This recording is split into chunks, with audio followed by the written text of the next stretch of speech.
How's it going, folks? So it looks like I've been tagged to do one of aMeskeOHJ's tags, a tag he came up with way back in March. It's the hand-me-down tag, where we give some advice. Yeah, something like that, advice on collecting. And I honestly didn't know what I could add or what advice I could hand down on collecting, since I don't really see myself as a collector, even though once you start buying manga and stuff, it just adds up. The best advice that I think I could hand down would be just limit yourself when it comes to buying, to spending. There'll be things you want to get and you probably won't ever be able to. The Kira box set, for example. I would love to have that thing, but you know, I settled for the soft covers that Kodansha put out earlier. It's flipped, yeah. Are the sound effects changed? Sure. But it beats throwing the 200 bucks all at once when you could get a random volume here and there for like 20 bucks, right? And that's just my opinion. The longest time, my collection probably spanned a shelf space from here to here. Just a few volumes. Years that I just wasn't buying manga.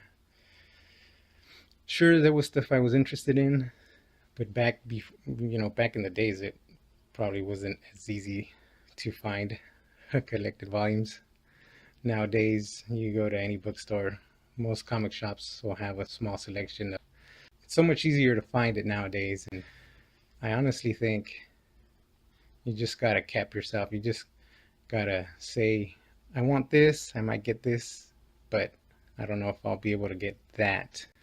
Which is what most people have been saying about budgeting. When you're starting off your collection, start small. I agree with most of that stuff. I would just go to the step further and say, well, I want this, but I'm not gonna buy it because I just can't, or I just shouldn't, you know. And to add, I guess, don't feel bad about getting rid of things.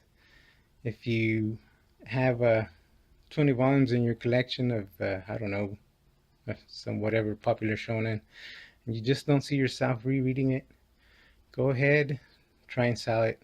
There's no need for you to take up shelf space where you could probably buy something else.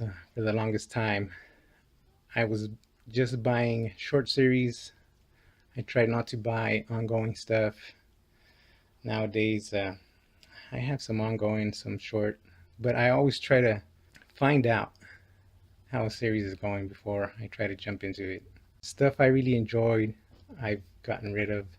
Gangster, for one. Great seinen. And it took a hiatus for a while, and I just didn't see myself rereading it, so it's pretty much gone. If you can see down here, I have Genshiken.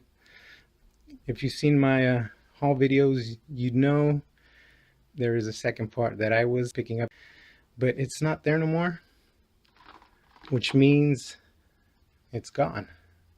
I just didn't see myself rereading that second part again, even though I really love Genshiken.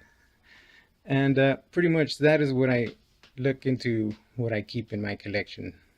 Something I think Base Jalerin once commented that everything in her collection she had at least read once.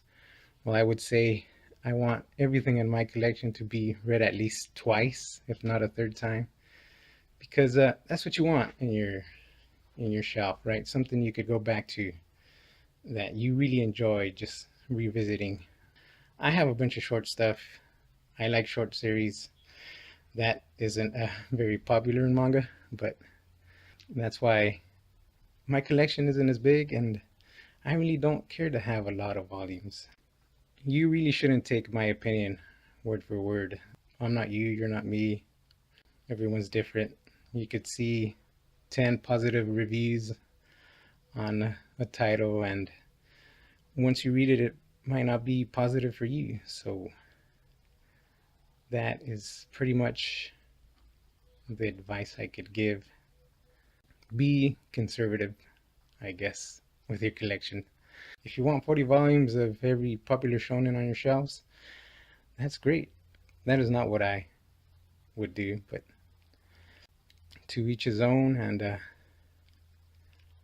yeah, I don't know what more I could add. And I'm sorry this went up really late. If you watch this, thank you very much for watching, and we'll see you in the next video.